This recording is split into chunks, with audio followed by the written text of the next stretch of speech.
Friends, कैसे आप सब लोग and thanks for watching my channel. Friends, इस वीडियो में हम जिस स्टॉक के बारे में डिस्कस करेंगे वो है सेंटम इलेक्ट्रॉनिक्स। सेंटम इलेक्ट्रॉनिक्स के लॉन्ग टर्म ट्रेंड के बारे में डिस्कस करेंगे। देखिए, यहाँ पे आप ट्रेंड ओवरऑल देखेंगे तो बहुत पॉजिटिव है लॉन्ग टर्म में और अप ट्रेंडिंग चार्ट पैटर्न है। ठीक है, यहाँ पे वोलेटिलिटी है, बट अगर आप ओवरऑल देखते हैं तो चार्ट पैटर्न जो है वो अप ट्रेंडिंग है। नाउ जो चीज़ आपको यहाँ समझना है कि हम नंबर से थोड़ा को रिलेट करेंगे। आप देखिए यहाँ पे लिखा है कि engaged in manufacture and export of electronic products, right. तो ये जो इलेक्ट्रॉनिक्स प्रोडक्ट वाला सेक्टर है अभी शायद इसमें कुछ तेज़ी आए। क्योंकि जिस तरीके से पॉलिसी है, हम इन हाउस अपना प्रोडक्ट बनाना चाहते हैं तो इन कंपनी को फिलिप मिल सकता है, बट कितना मिलेगा वो आने वाला टाइम ही बता सकता है। बट एनी हाउ, अगर आप देखें कि जिस तरीके से सेंटीमेंट क्रिएट होता है वो देख के वैसा लगता है। तो ये मे और मे नॉट बी वाला केस है। जहाँ तक आप इसका मार्केट कैप की बात करें, एक स्मॉल कैप कंपनी है और आप देखें यहाँ पे इसका स्टॉक भी जो है 15 का है। ठीक है, 15 का थोड़ा सा महंगा लगता है क्योंकि प्रॉफिटेबिलिटी देखिए 15% से कम है। लेकिन यहाँ पे जो चीज़ अच्छा है वो है सेल्स ग्रोथ, 31% का सेल्स ग्रोथ है। तो सेल्स ग्रोथ को देखिए, ग्रोथ जस्टिफाइबल है ग्रोथ के कंपैरिजन में, लेकिन प्रॉफिटेबिलिटी और अगर बढ़े तो ज़्यादा अच्छा होगा।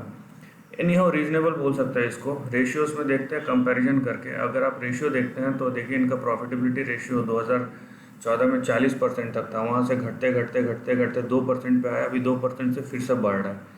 तो ये यहाँ पे ये देखने वाली बात है, क्या ये सिक्लिकल है, ऊपर नीचे जाते रहता है, और अगर ऐसा है तो फिर यहाँ 2% से फिर ये ऊपर ही जाएगा। तो मतलब इसका मतलब ये है कि आने वाले दिनों में पॉजिटिव ट्रेंड शुरू हो सकता है। क्योंकि ये स्मॉल कैप कंपनी है तो आपको ज़्यादा दिखेगा नहीं। यहाँ पे DIS FIS का देखिए, यहाँ पे पहले 13% था, DIS का भी 7% ही रह गया है। बाकी जो है स्टेक है प्रमोटर और पब्लिक के पास है। सो बात यह है, यहाँ पे कुछ रेफरेंसेस है जो पॉजिटिव दिखते हैं आपको, राइट। यहाँ पे अगर आप देखेंगे चार्ट को, और चार्ट में भी स्पेसिफिकली इस हिस्से को देखिए,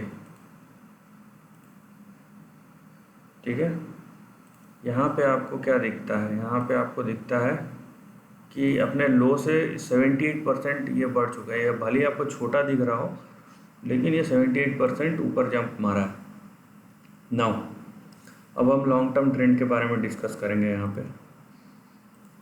ठीक है, तो मैं फ़िलहाल लाइन चार्ट ले लेता हूँ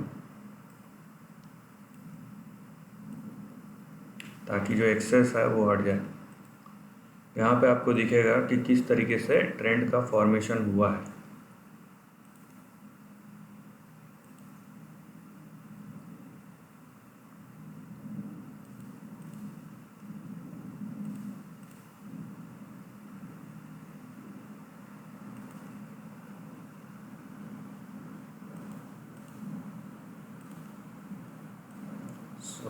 ये देखिए आप,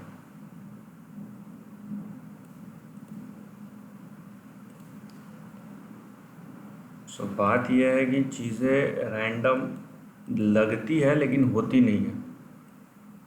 ये ये कम्प्लीटली डिपेंड करता है कि आप चीज़ों को किस तरीके से देखते हैं और किस तरीके से समझते हैं,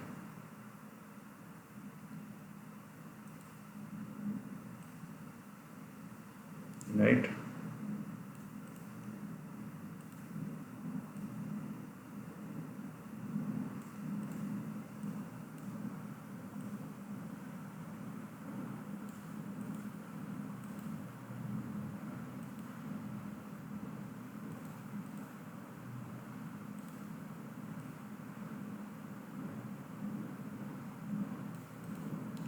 सो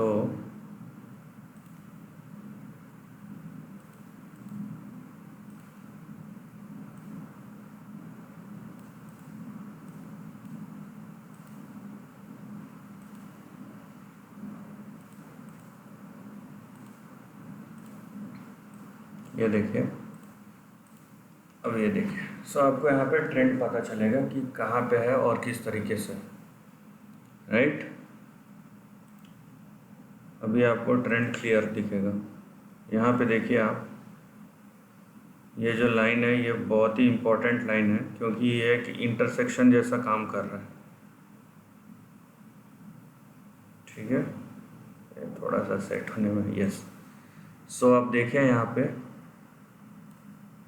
इस लाइन को थोड़ा सा हम ऊपर ले जाएंगे, ये।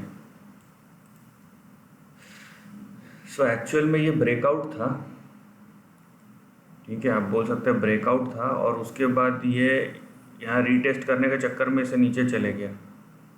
ठीक है, लेकिन आप इसको ये नहीं बोल सकते कि ये फिर से करेक्शन होगा या ऐसा कुछ, क्योंकि यहाँ पे देखिए इसको आप ऐसा एक रेंज के जैसा ले सकते हैं। ठीक है, आप ऐसा एक रेंज के जैसा ले सकते हैं, और ये बीच में रेंज में फंसा हुआ है। सो अब देखिए आगे आने वाले टाइम में किस तरीके से यहाँ पे ट्रेंड का फॉर्मेशन हो सकता है। सो सबसे पहले आप समझिए कि आपका जो इम्पोर्टेंट सपोर्ट और रेजिस्टेंस है वो कहाँ पे है।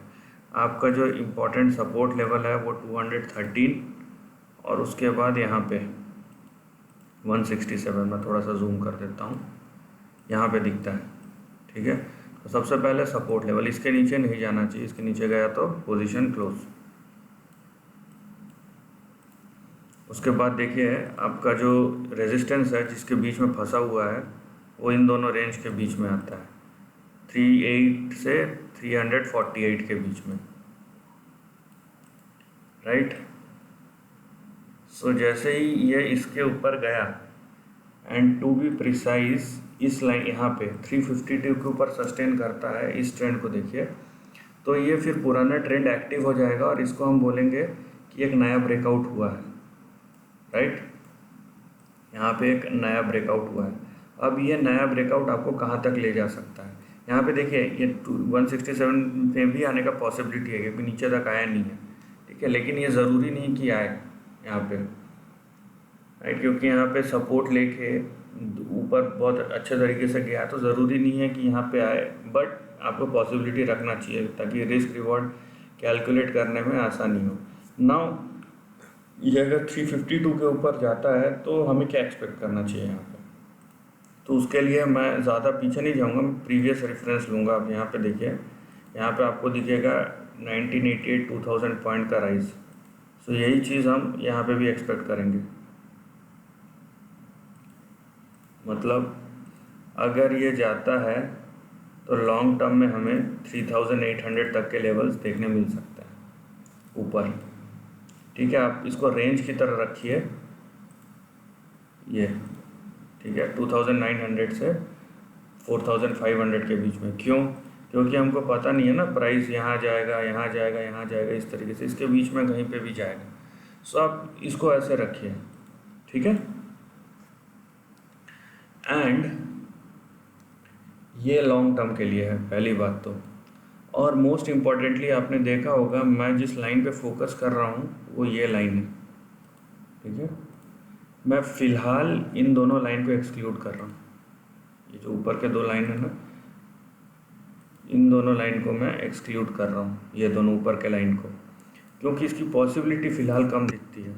तो जब अगर गया मोमेंटम शिफ्ट हुआ तब हम बात करेंगे, लेकिन अभी जो हमारा टारगेट है वो ये लाइन है, ये वाला, ठीक है, यहाँ तक जा सकता है, क्योंकि ये रैली अपने आप में इतना शार्प है कि यहाँ तक भी जाए तो भी बहुत 2000% का रिटर्न है ना। यहाँ पे आप देखेंगे चार्ट में इतनी वोलेटिलिटी होने के बावजूद भी, आप अगर ये देखिए 1997 से है, यहाँ से अपने हाई तक ये 53,000% का रिटर्न दिया है, और अभी भी करेक्शन होने के बाद भी 18,000% का।